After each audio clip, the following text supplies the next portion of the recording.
Oh, magandang umaga na naman, no? Oh, meron naman tayong napuna, barilan sa GMA.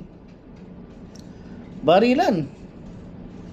Oh, buhay na buhay ang kriminalidad sa administrasyong ito. Hindi na talaga hindi na talaga safety ang bansang Pilipinas, mga kababayan ko. Lalong-lalo na sa bansang Pilipinas natin, no? Napakasakit sa ating mga kababayan, lalong-lalo sa mga turista. Ang safety po na pupunta ng mga turista, no, mapapayo ko lang, ay ang mga isla. Lalong-lalo na itong Camiguin Island, Siargao, Norte Camiguin 1, no, Batanes, no, some other in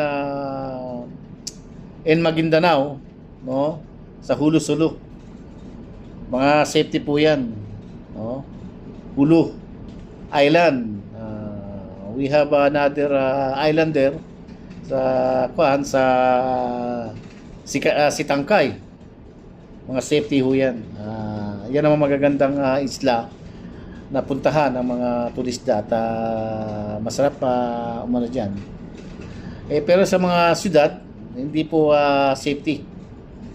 No, hindi po safety kasi nandiyan po ang kriminalidad. Nandiyan ang mga kriminal na nabubuhay sa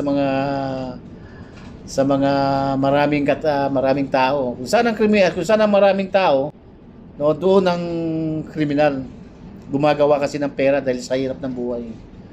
No, wala mga hanap buhay kaya ganyan ang sistema ng bansang Pilipinas. Kita niyo sa impeachment. Impeachment pa lang no? Habang nagkakaroon ng kaguluhan diyan sa impeachment ng administration, ang China naman na pumapasok. Sinasabayan talaga nila para makuha nila ang ilang isla ng bansang Pilipinas. Oh, yan ba masasabing safety ang bansang Pilipinas? Hindi. Hindi safety. Yan lang po mga kababayan ko. Ito naman po si Sheparel. Maraming salamat po sa inyo lahat.